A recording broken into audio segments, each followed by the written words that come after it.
Campaigning for us to leave the EU from within the belly of the beast for longer than I think he wished he had, and who is our much-loved Deputy Leader, and who is going to wrap up today's proceedings with what I think is going to be a barnstorm.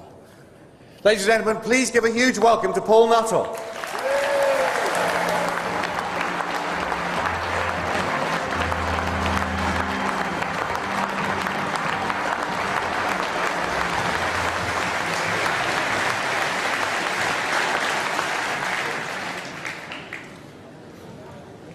Thank you very much, Conference. It's great to be back. Well, if some of the press were to be believed, then this hall was going to be half empty today, wasn't it? And if you read some of the stories, then UKIP was a dying party. It was the end of the road. Is it the end of the road, ladies and gentlemen, or is it just the beginning? Just think where we've come from in 5 years. At the general election of 2010, we got 900,000 votes and 3%. 5 years later, we have got 14% of the vote and 44 million votes in the bag. And what have we achieved in between? We've gone from single-digit councillors in 2010 to 500 councillors now today.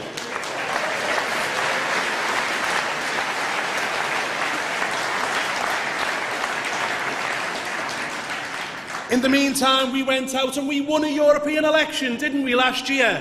We took 24 MEPs back to the European House of Nonsense. We became the first national party since 1906 that wasn't the Labour Party or the Conservatives to win a national election. It's a great achievement, ladies and gentlemen.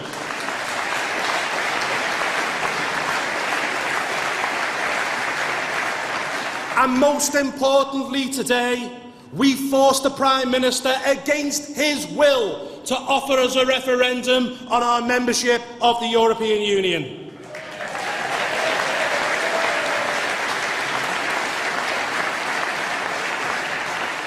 I think we can all agree, ladies and gentlemen, can't we, that 4 million votes and 1 seat is nothing more than an unprecedented electoral disgrace, and if ever proof was needed that the first-past-the-post system is an outdated model designed for the past that should be consigned to the dustbin of history, it is this. We need electoral reform, ladies and gentlemen. It should be 1 person, 1 vote, and no longer should we have elections decided by 400,000 people who live in swing constituencies. Ladies and gentlemen, we need proportional representation.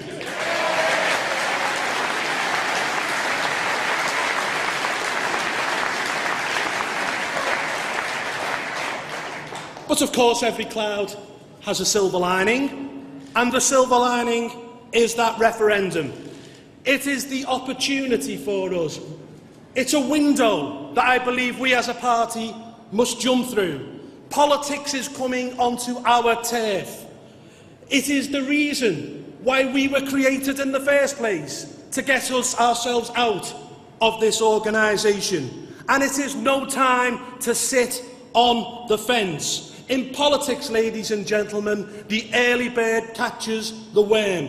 We must start campaigning, and we must start campaigning now. We must not wait for Dave's renegotiation. And by the way, what is he renegotiating? As far as I can see, it amounts to nothing. He's not calling for us to control our own borders once again. He's not calling for us to regain our own fisheries. And he's not even calling for a reduction in our membership fee. He will come back, ladies and gentlemen, and try to sell us a pup. We will not be fooled. We must begin campaigning today, because if we do, I genuinely believe we will gain momentum and we can win.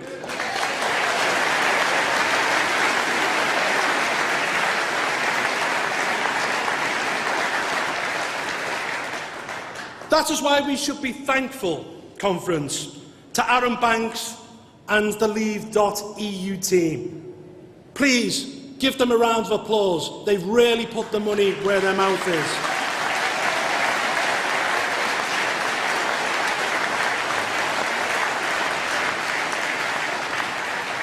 These guys have brought together a disparate group of organisations who've campaigned against our membership of the European Union for 25 years now. Global Britain, the Democracy Movement, the Bruges Group, the Campaign for an Independent Britain. They are putting together an army of people of around 250,000 foot soldiers who will go out, deliver leaflets, knock on doors, hold street stalls, educate people and give good reasons why we would be better off out a corrupt, undemocratic European Union.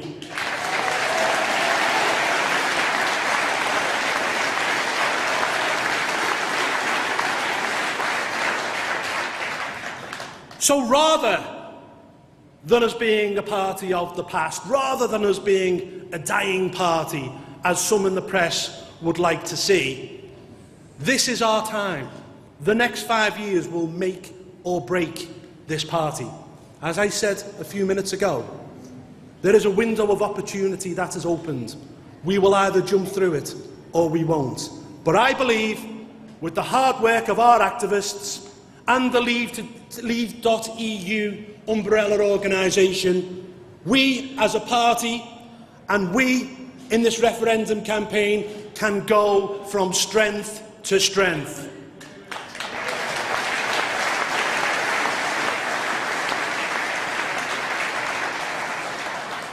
Now let me please mention the migrant crisis. I know some in the press like to call it a refugee crisis, but it's not a refugee crisis. It is an economic migrant crisis, so let's start calling it what it is.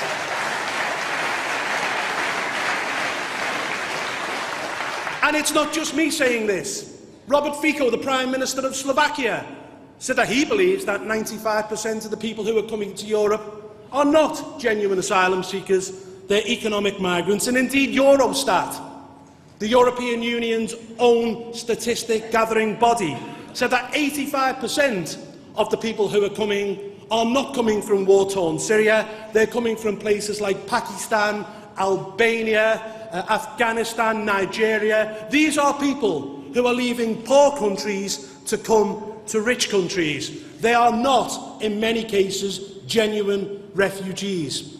Now, I've heard some people say today that UKIP's language on this issue is inhumane somehow.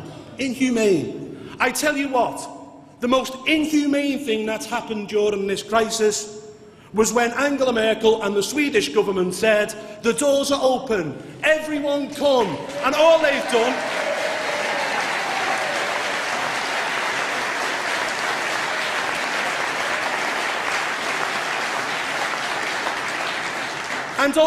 in that time is they've encouraged more people to come and risk their lives and die in the Mediterranean and die in the Aegean Sea. Angela Merkel, ladies and gentlemen, should hang her head in shame.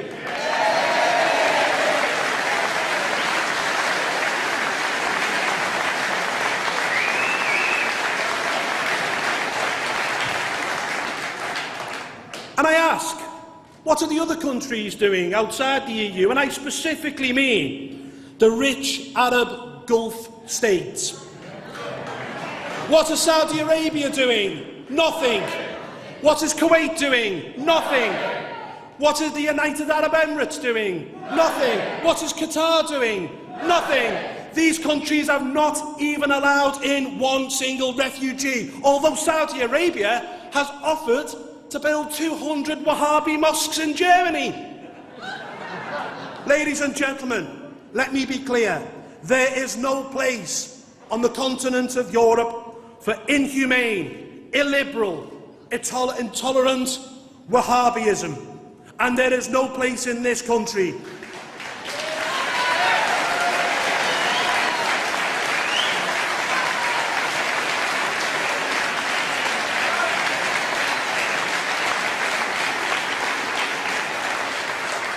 And there is no place in this country for Sharia law, Sharia courts, where the word of a woman is worth half that of a man.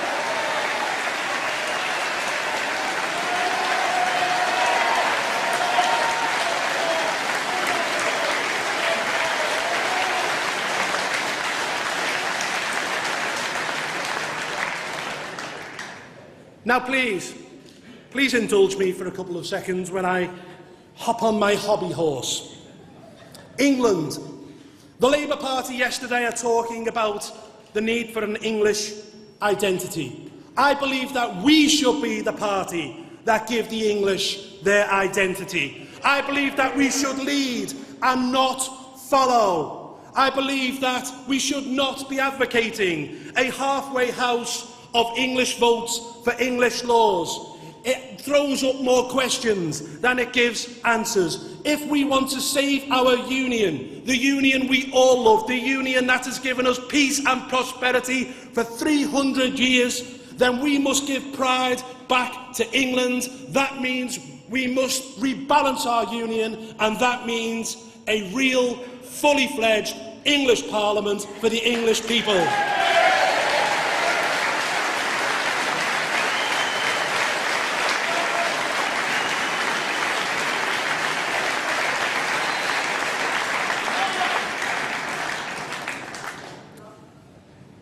And I think I'm going to finish on Jeremy Corbyn. I mean, it's unbelievable, isn't it? I mean, come on. Who on earth would have believed the day after the general election that the Labour Party would enter into a summer of self-indulgent self-flagellation and end up with a leader like Jeremy Corbyn? This is no working-class hero, ladies and gentlemen. This is what we call a London trendy.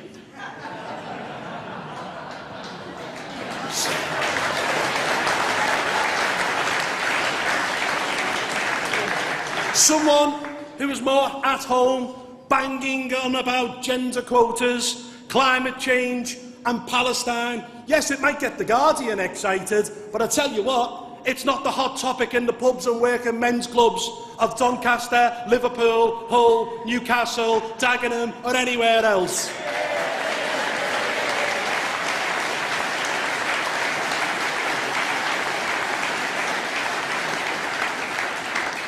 And he offers us a fantastic opportunity.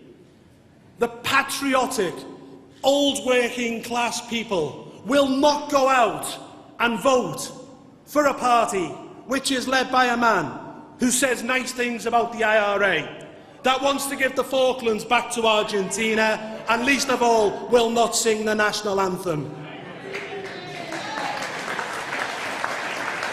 We as a party have an opportunity with the Labour Party led by Jeremy Corbyn to sweep to victory right across the board in working class areas. UKIP must position itself and make itself the champion of the working class here in Britain today.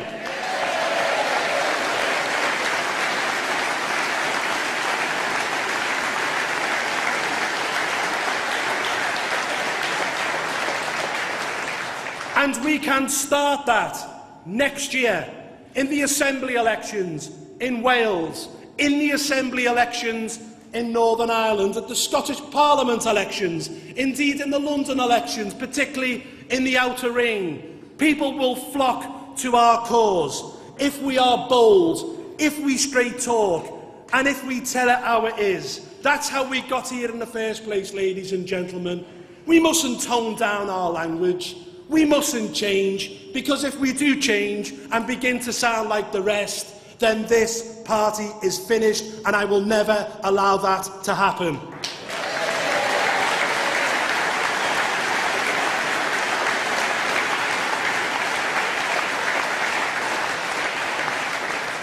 So rather than this party dying or going backwards, we are on an upward trajectory.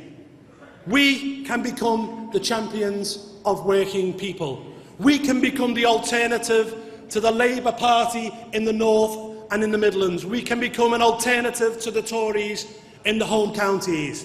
Because as I've said before, ladies and gentlemen, UKIP isn't left, UKIP isn't right, UKIP isn't red, UKIP isn't blue. UKIP just doesn't go for the working class. It just doesn't get support from the middle class. UKIP is about common sense.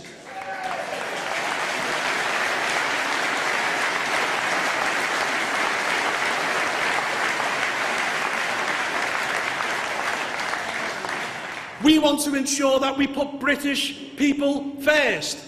And nowhere more so than the best example I can think of is foreign aid. We're sending £25 million every single day out in foreign aid. We're giving foreign aid to countries that are richer than ourselves. Countries like Brazil, like China, like India. And what we're saying in UKIP is quite simply that is your taxation. And we shouldn't be sending foreign aid to countries that are richer than ourselves and don't need it, when 1 million of our own people last year were forced to go to food banks. That's our taxation. It should be spent here in our country.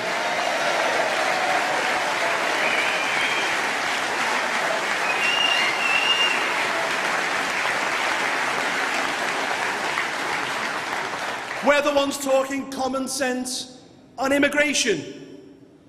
Only a few days ago, it was announced that 558,000 people came to this country last year alone. That was up 24% on the year before. That is unsustainable, ladies and gentlemen. We cannot cope. It is driving down the wages of working class people, and the way it must be stopped and the way it must be prevented is an Australian points-based system where we have the ability to say who we want and who we don't want to come into our country.